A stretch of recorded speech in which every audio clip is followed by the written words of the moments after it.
하나님께서 주신 말씀 요한복음 1장 43절부터 51절입니다. 신약성경 143쪽입니다. 요한복음 1장 43절부터 51절입니다.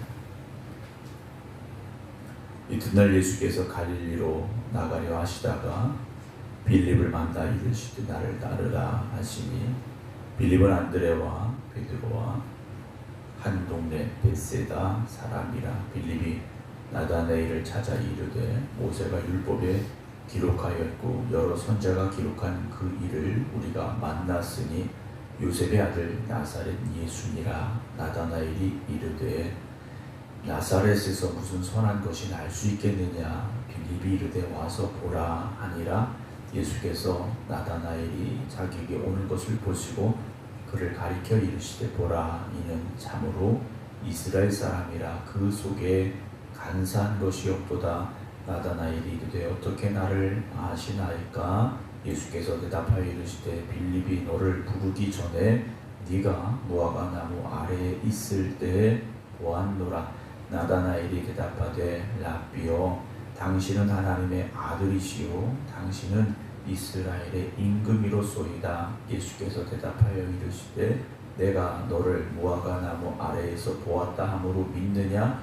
이보다 더 큰 일을 보리라. 또 이르시되 진실로 진실로 너희에게 이르노니 하늘이 열리고 하나님의 사자들이 인자 위에 오르락 내리락 하는 것을 보리라 하시니라. 아멘. 할렐루야. 월요일 시작하며 일주일 시작한 월요일 새벽 또 주님 앞에 함께 예배드리는 모든 성도 여러분들 주의 이름으로 축복합니다. 이렇게 제가 이름을 불러드리고 나면 좀 늦게 또 들어오시는 분들이 계세요. 이름을 부르지 못해도 함께하는 우리 모든 성도 여러분들에게 하나님의 크신 은혜가 있는 오늘 월요일 되기를 주님의 이름으로 축원합니다. 우리가 예수님을 만났죠. 예수님을 만났는데 오늘 말씀에도 역시 예수님을 만난 이들이 기록이 되어지고 있습니다. 이 만남이라는 것을 우리가 어떤 전적인 의지를 가지고 내가 하나님을 만나봐야지, 예수님 만나야지 라는 그런 만남일까 한번 생각을 해봅니다. 오늘 말씀에도 예수님께서 제자들을 부르시게 되는데 말씀을 보게 되면 그냥 우연히 만난 것 같기도 하고 누가 데리고 와서 만난 것 같기도 하고 그렇게 보여지기도 합니다만 우리가 주님을 만난 건 하나님의 뜻과 계획하심이 있었고 전적인 하나님의 선택과 하나님의 은혜라는 것을 우리가 고백해야 됩니다. 그러니까 우리가 하나님을 선택한 것이 아니라 하나님께서 우리를 선택하셨고 그렇게 우리를 부르셨다라는 거죠. 우리가 이제 길을 가게 됩니다. 어디를 가게 되면 누구를 만나러 가는 길도 있고 또 가다 보니 우연히 만나는 경우도 있게 되죠. 우리는 주님을 만나기 위해서 어찌 보면 우연히 어떤 길을 가다가 어떤 사건 때문에 주님을 만나게 된 것으로 생각을 합니다. 그런데 그런 것조차도 주님은 우리를 택하시고 부르시기 위한 어떤 과정으로 만들어 가고 계시다라는 것을 오늘 말씀을 통해서 보게 될 것입니다. 우리가 주님과의 만남을 가지게 됐고 결국은 그 만남은 어디로까지 가야 되는가 하는 것이죠. 그냥 주님 만났어. 이것으로 끝난 게 아니지 않습니까? 주님 만났고 그럼 그 다음에는 어떻게 되어야 되는가? 주님을 더 깊이 알아가야 되고 그리고 나를 왜 부르셨는가에 대한 고백이 있어야 되죠. 그것이 소명의식이죠. 나를 왜 부르셨는가에 대한 나의 깨달음과 고백, 결단, 결국은 하나님께서 하나님 나를 일꾼으로 부르셨구나. 예수님께서 나를 예수님의 증인으로 부르셨구나. 그래서 우리는 예수님의 제자로 살아가야 되는구나 라는 결론에 도달할 수 있어야 됩니다. 오늘 43절 보면 이튿날 예수께서 갈릴리로 나가려 하시다가 빌립을 만나 이르시되 라고 되어 있습니다. 예수님께서 베세다라는 동네에서 갈릴리로 가시게 되는데 갈릴리 다 근처의 동네들입니다. 먼 곳으로 가는 게 아니라 옆 동네 이렇게 지금 갈릴리 지역에서 주님께서 가셨던 여정이 기록이 되어지고 있는데 말씀을 보면 갈릴리로 나가려 하시다가 빌립을 만났다라고 되어 있습니다. 그러니까 우연히 가다가 빌립을 만난 것처럼 보여지기도 하죠. 그런데 주님은 빌립을 만나서 뭐라고 말씀하십니까? 나를 따르라 그러십니다.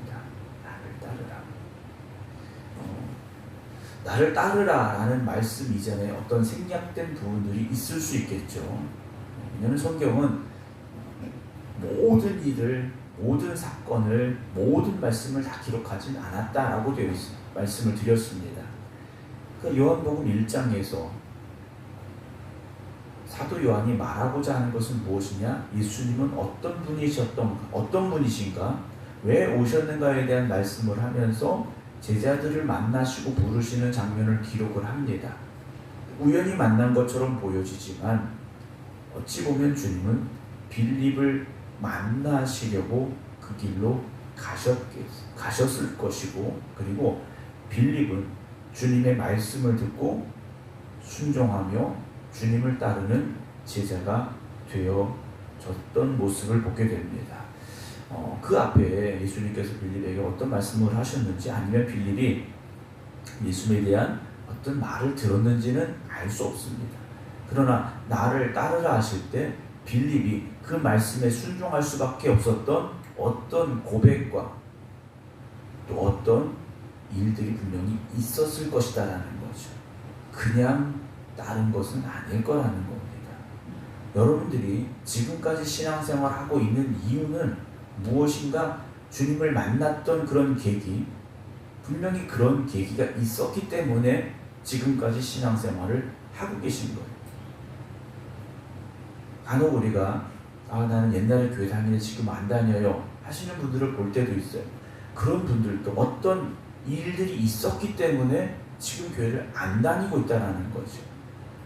여러분, 그 일들이나 그 계기가 주님을 만나고 주님을 따라갈 수밖에 없는 일들과 계기가 되어져야 됩니다. 근데 주님을 떠날 수밖에 없는, 교회를 떠날 수밖에 없는 일들이 왜 생겨났을까 하는 거죠. 하나님이 뭘 잘못하셨을까? 예수님이 뭘 잘못하셨기 때문일까? 그렇지는 않다고 생각을 합니다. 어떤 주어지는 환경 속에서 내가 원하는 대로 되지 않아서, 또 내 기대와 내 생각과 달라서 이것이 큰 이유이겠죠. 많은 이들이 이렇게 말합니다. 교회 사랑이 없어 라고 말합니다. 왜 그렇게 말할까요? 교회에서 사랑을 받고 싶었는데, 또 사랑의 모습들이 있기를 원했는데, 교회 가보니까, 또 교회 다니다 보니까 그런 것 같지 않아 라고 그들이 느꼈기 때문이다라는 거죠. 물론 그렇게 말하는 분들의 어떤 잘못된 생각일 수도 있습니다. 그러나 그들의 그런 대답이, 그런 지적이 오늘 이 시대의 교회를 향한 어떤 하나님이 우리에게 주시는 책망일 수도 있다는 것을 우리가 한번 생각해 봤으면 좋겠다라는 말씀을 드려보게 됩니다. 44절 보면 빌립은 안드레와 베드로와 한 동네 베세다 사람이라 그랬어요. 이들은요, 한 동네 사람들입니다. 요즘이 한 동네 살아도 서로 잘 모를 수도 있고 형편과 처지를 잘 알 수 없는 상황들이 많습니다. 그러나 2000년 전 한 동네에 살았다는 건 모든 것을 다 공유하고 모든 것을 함께 나눌 수 있는 관계라는 걸 우리가 알 수 있지 않습니까? 우리도 마찬가지지 않습니까? 30년 전, 40년 전만 생각해봐도 한 동네 살면 이거 그냥 이웃 사촌이고 가족과 별 다를 바 없는 그런 관계들이 많이 있었다라는 거죠. 더군다나 이들은 거의 비슷한 연령대의 사람들이었을 거라는 겁니다. 이들은 주님을 만난 사람들입니다. 빌립도 안드레도 베드로도 다 주님을 만났어요. 그리고 이들은 주님과의 만남으로 끝난 것이 아니라 제자가 되어줬고, 그리고 그들의 목숨을 다하기까지 주님의 증인으로 살았던 사람들입니다. 그렇다면 오늘 내 곁에 있는 사람들 중에 정말 우리가 살고 있는 이 지역에서, 또는 내가 일하는 일터에서 내가 정말 가깝게 생각하는 사람들은 지금 어떤 길을 가고 있습니까? 그들이 예수님 만났습니까? 그들이 주님의 증인으로 살고 있습니까? 우리가 한번 내 주변에 있는 사람들을 생각해 볼 수 있어야 하겠다 라는 말씀을 드립니다. 2025년 여러분들의 많은 기도의 제목 중에 그 기도의 제목이 더해지기를 주님의 이름으로 부탁드립니다. 정말 내가 함께 가는 사람들 중에, 내 인생을 함께 살아가고 있는 사람들 중에 아직 주님 만나지 못한 사람들이 있다면, 주님 만나긴 한 것 같지만 아직 진정한 주님의 제자답지 못한 사람들이 있다면, 우리 함께 그 길을 걸어갈 수 있도록 기도할 수 있고 권면하고 이끌어줄 수 있는 우리가 되어졌으면 좋겠습니다. 45절 이 빌립이 이번에는 나다나엘을 찾아갑니다. 가서 그렇게 말해요. 모세가 율법에 기록하였고 여러 선자들이 기록한 그 일을, 즉 구약에 예언된 그 메시아를 내가 만났다라고 말합니다. 여기서 우리가 만났다라고 말하죠. 이 우리는 누구겠습니까? 빌립이 말하니까 안드레도 베드로도 다 만났어 라고 말하죠. 근데 그 사람이 누구냐? 요셉의 아들 나사렛 예수야 그랬습니다. 나사렛 예수다 그랬더니 나다나엘이 하는 말이 뭔가, 야 나사렛에서 무슨 선한 것이 날 수 있겠니? 그래요. 메시아는 베들레헴에서 온다고 그랬어. 베들레헴에서 난다고 그랬어. 나사렛이 아니야. 야 그리고 나사렛 동네를 봐. 거기 무슨 위대한 사람이 날 수 있는 동네냐? 아니다 그래. 그랬더니 빌립이 말합니다. 나도 그런 줄 알았어 그러는 거죠. 나도 그렇게 생각했어. 그런데 나다나엘 와서 봐라 그래요. 가서 한번 만나보자 그러는 거죠. 47절 예수께서 나다나엘이 자기에게 오는 것을 보시고 그를 가리켜 이르시되 보라 이는 참으로 이스라엘 사람이라 그 속에 간사한 것이 없다 라고 말하죠. 참 진실된 사람이다 라고 말합니다. 진실된 사람이다. 주님은요 우리의 중심을 보고 계시지 않습니까? 우리는 사람을 딱 보면 그 사람 무슨 옷을 입었는지 무슨 차를 탔는지 이런 게 먼저 눈에 들어올 수 있겠죠. 예쁜지 잘생겼는지 이런 게 눈에 들어올 겁니다. 그런데 주님은 그의 중심을 보고 계시다는 거죠. 오늘 주님께서 우리의 중심을 보고 계십니다. 그러니까 우리가 어떤 외적인 조건이 내가 봐도 다른 사람들이 봐도 좋지 않을 수 있어요. 근데 주님 앞에 설 때는요 그것이 아무런 상관이 없다라는 거지 않습니까? 주님은 나의 진심을 보고 계시다라는 거죠. 내가 지금 주님을 향한 어떤 마음을 가지고 주님 앞에 나왔는지를 주님은 보고 계시기 때문이죠. 나다나엘이 말합니다. 어떻게 아십니까? 그리고 당연한 반응이지 않습니까? 나다나엘 보고 이는 참으로 이스라엘 사람이다. 진짜 이스라엘 사람이다라는 거죠. 그 속에 간사한 것이 없어. 그랬더니 나다나엘이 아니 날 어떻게 아시는데요? 라고 말한 거지 않습니까? 그랬더니 예수님께서 빌립이 너를 부르기 전에 네가 무화과나무 아래 있을 때 보았노라 라고 말씀하십니다. 그러면 이 나다나엘이 무화과나무 아래 있을 때 뭘 했는지 성경이 좀 설명을 해주면 좋을 텐데 설명을 해주지 않습니다. 이건 나다나엘이 좀 나다나엘 자기 자신만 알고 있었던 어떤 행동이나 어떤 말이나 이런 것들이었으리라 추측을 합니다. 그런데 주님은 그 무화과 나무 아래에서 나다나엘이 했던 어떤 것들을 보고 계셨다라는 거죠. 그러면 진짜 눈으로 보고 계셨느냐? 그렇지 않았던 것 같습니다. 보이지 않는 그곳이었는데 주님은 보고 계셨다라고 말씀을 하시는 거지 않습니까? 그 모습이 무엇이었을까? 참으로 이스라엘 사람이라. 그 속에 간사한 것이 없었던 어떤 모습이리라 생각을 합니다. 아마도 무화과 나무 아래에서 나다나엘은 기도하고 있었을 것 같습니다. 메시아를 기다리며 진정한 왕을 기다리며 기도하고 있지 않았을까? 왜냐하면 나다나엘이 49절에 예수님의 이 말씀을 듣고 단번에 이렇게 말합니다. 라비여, 당신은 하나님의 아들이십니다.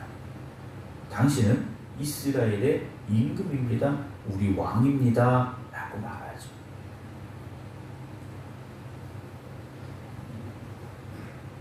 나다나엘이 고백하는 하나님의 아들이십니다.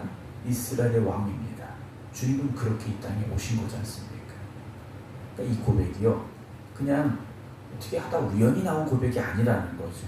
나다나엘은 누구를 기다린 겁니까? 하나님의 아들을 기다리고 있었고 이스라엘의 왕을 기다리고 있었다는 거죠. 오늘 우리가 주님을 만나고자 하는 이유가 무엇이고 주님 앞에 나오는 이유가 무엇인가라는 거죠. 정말 우리 중심 가운데 주님을 향하는 마음이 있는데 그 마음이 어떤 마음이냐라는 겁니다. 마치 어린아이들이 성탄절이 되었을 때, 크리스마스가 됐을 때 산타 할아버지가 나는 이번에 무슨 선물을 줬으면 좋겠어 라고 생각하듯이 내가 주님 앞에 지금 기대하고 바라고 원하고 소망하는 것이 무엇인가라는 거죠.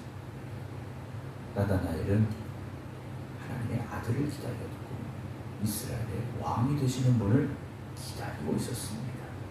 오늘 우리의 그 바람과 소망이 무엇인가를 돌아볼 수 있었으면 좋겠습니다. 예수님께서 말씀을 하시죠. 내가 너를 무화과 나무 아래에서 보았다 함으로 믿느냐? 이보다 더 큰 일을 보리라. 진실로 진실로 너희에게 이르노니 하늘이 열리고 하나님의 사자들이 인자 위에 오르락 내리락 하는 것을 보게 될 것이다 라고 말씀을 하십니다. 우리가 지금 기대하는 것보다, 우리가 지금 보고 있는 것보다 더 큰 일들을 보게 될 것이고 더 놀라운 일들을 주님께서는 우리에게 허락하여 주심을 믿으시기 바랍니다. 오늘 저와 여러분들은 주님의 제자로 부름을 받은 사람들입니다. 주님의 제자로 부름을 받았다면 주님의 제자답게 우리는 우리에게 주어진 삶을 살아가야 할 것입니다. 세상은 여전히 교회에 대해서 불신의 눈초리를 가지고 있습니다. 오히려 부정적인 말들을 쏟아내고 있습니다. 그런 세상을 향하여 여러분 어떤 마음을 가지고 나가고 계십니까? 어떤 노력을 하면서 우리가 이 땅을 살고 있습니까? 우리가 보여주어야 되지 않겠습니까? 하나님의 아들 되신 그리고 우리의 왕으로 오신 예수님을 우리도 보여줄 수 있어야 되고 증거할 수 있어야 됩니다. 오늘 이 하루가 우리에게 그런 고백이 있고 그런 증거가 있는, 그래서 주님의 제자다운 삶을 살아갈 수 있는 이 하루가 되어지시기를 주님의 이름으로 축원합니다. 기도하겠습니다. 주님이 우리를 부르셨고 또 우리를 택하셨기에 우리가 오늘도 이렇게 주님 앞에 나와 또 각자의 기도의 자리에서 기도하고 있음을 고백합니다. 우리는 참으로 연약하고 또 부족합니다.